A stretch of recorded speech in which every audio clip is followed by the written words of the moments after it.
What's one thing you wish you had known when you began your career? I wish I'd known that 90% of the country is just winging it.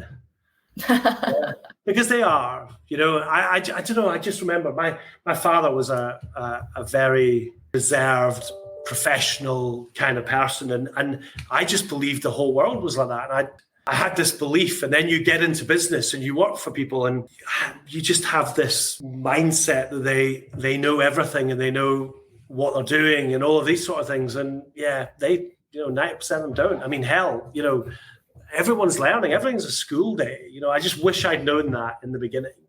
I'm not suggesting that I would maybe have done anything differently if I'd known that, but I wish I'd known that in the beginning. That's what I was just going to say. What would you have done differently if you had known that? I don't think I would. I remember speaking to a guy who was an finance director for a building surveying, and I used to work for a business that did legal software, property software, but also did general commercial and did a lot of builders merchants.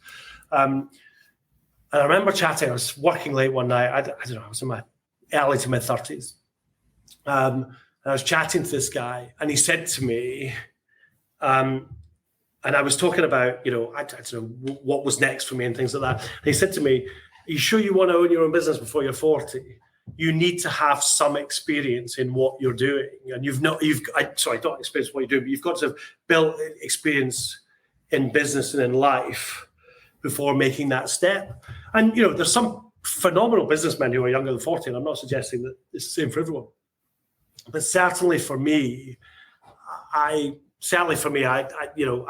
don't think I would have done anything differently if I'd had a different path. I mean, to be fair, my path has almost been. I say to people, I've been lucky, and they say, "Oh, you've made your own luck, though, and you've done things to make it happen," and that may be, but I was in the right place at the right time for CPL anyway. So yeah, it takes a lot of guts, I think, and to actually say that. I think that's the situation for right place, right time, and all of those businesses that are now, global corporations have all started around the same time and have all, sort of snowballed. So I suppose it just depends if you get in at the start and things like that, doesn't it? But but at the same time, a lot of people could be in that, but they don't have the resilience or the personality or the risk taking, or anything like that. So but a lot of people, I think, certainly having worked in this sort of startup space for a while, a lot of people, there's maybe a bit of unwillingness to acknowledge that, the time and the situation and has a lot to do with people's success. Mm-hmm. Okay, yeah, no. I think the risk averse thing is the right situation, or the right thing to talk about, because my father was a massively intelligent man and had a lot of opportunities over his career to go out on his own or to go do other things, and he never did. He worked for the same company his entire life, and when I started my own business, he was like, "Sure you want to do this?" And he every time I saw him, he would go, "Are you going out tonight? Should you not be working? Or have you got enough money?" and all of this sort of stuff. And he put it down to two things.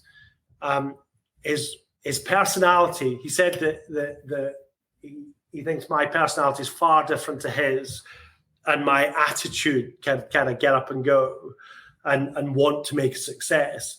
But the other thing he said was, you're willing to take risks, and comes back to that whole failing thing. I mean, because we've had a conversation, and you were there at the time or around CPL at the time. But I put money into something that failed, and what did I learn from it? A huge amount,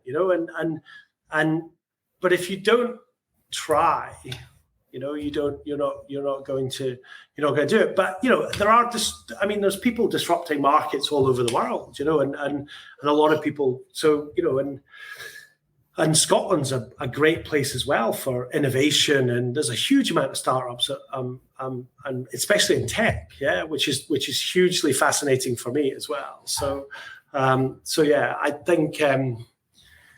think you've got to have a set. If you're risk averse, and I'm not, then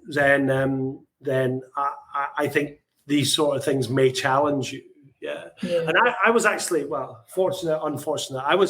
When I started CPL, I was single. Yeah. I had 2 children, but I was single. So I'm not convinced to this day if I'd still been married, I would have done this. Yeah. I really have no idea whether I would. I think I would have taken the risk myself, but I'm not so convinced I wouldn't have been convinced otherwise. Yeah.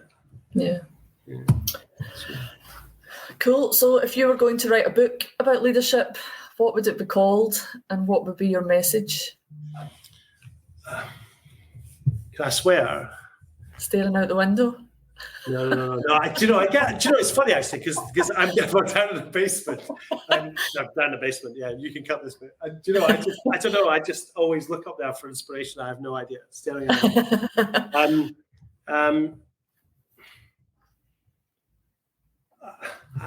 Can I swear? You can bleep this bit. Get over your fucking self. I think because I have we've spoken about this, and I've spoken about this many times about having imposter syndrome and these sort of things, and also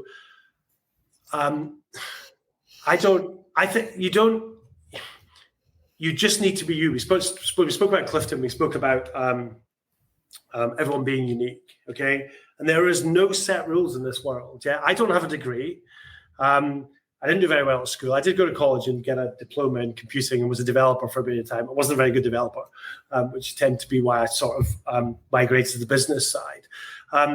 But anybody or everybody is capable of making a difference. Yeah, and sometimes you've just got to. I used this phrase the other day as well, and I apologize if you don't like swearing, whoever's listening, but I do swear a lot. Sometimes you've just got to fucking do it, yeah?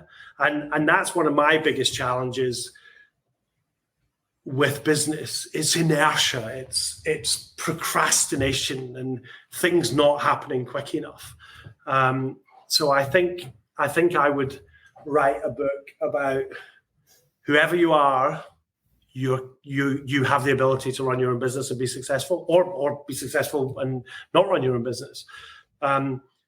Anybody has the ability to do it, but it's all about making sure things happen, yeah, and making sure you know where you want to get to, and then just work back from there. Be a pretty short book, but then